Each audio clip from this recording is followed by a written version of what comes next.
Donc avec une peinture diluée, ça me permet de marquer les volumes dès la couche de base, plutôt que d'avoir une couche uniforme, lisse, qui remplirait toutes les zones. Je marque les volumes dès le début et j'essaye d'emmener la peinture directement dans les creux. Maintenant, même chose sous les petits abdos, et j'ombre complètement le fond. Et comme la peinture est très diluée, ça me permet aussi de passer légèrement sur quelques assombrissements afin de les teinter légèrement différemment et de repasser à des teintes un tout petit peu plus claires.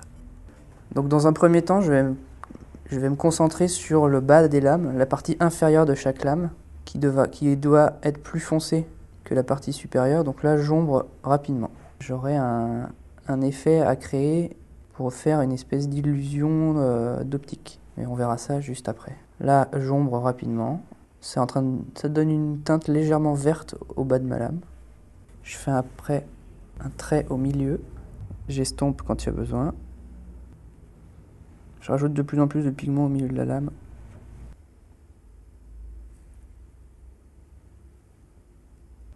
Donc on va faire notre pièce de jeu. Je lui ai mis déjà tous les éléments de décor sur le sol, de façon à solidifier le plus possible la figurine et le socle. On va dire le dard. On va tâcher de bien le faire ressortir aussi, parce qu'en termes de jeu, c'est un des éléments qui vont faire lire la figurine. La peinture, elle sert aussi à dire à votre adversaire à quoi est-ce qu'il s'affronte. Donc il faut mettre dans la peinture le caractère de votre figurine. L'opération dure pas très longtemps, il faut recommencer l'opération, remettre un peu de peinture, rebrosser sur le doigt et reprendre. Donc on met le pinceau dedans, on va sortir un tout petit peu de poudre, auquel on va rajouter de l'eau. Donc là-dedans, il n'y a surtout pas de médium. En fait, c'est de la poussière, on va dire.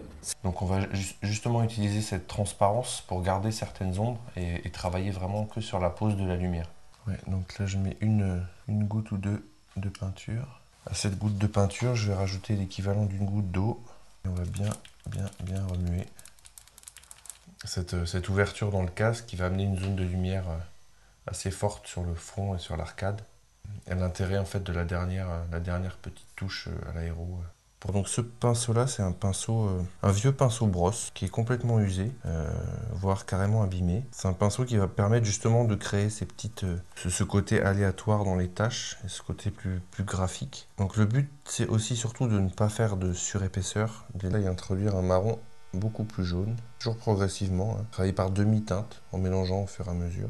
Et c'est là que l'interaction entre les ombres bleues et les arêtes un peu plus jaunes va se faire. On va surligner un peu les entailles, les différentes entailles, sans nécessairement les prendre toutes. Donc je vais commencer la base de ce travail de transparence en utilisant la technique de peinture dans le frais. Je vais d'abord appliquer une couleur de peau relativement diluée, puis ma couleur verte autour. Et pour finir, je vais prendre une toute petite teinte claire, donc c'est une couleur de chair claire, que je vais apposer sur la partie supérieure du téton, c'est-à-dire qu'elle n'est pas frontale par rapport à la gravure, mais qu'elle est posée un tout petit peu au-dessus, de manière à renforcer l'éclairage zénital. Je reprends l'interstice entre les anneaux pour mieux les définir.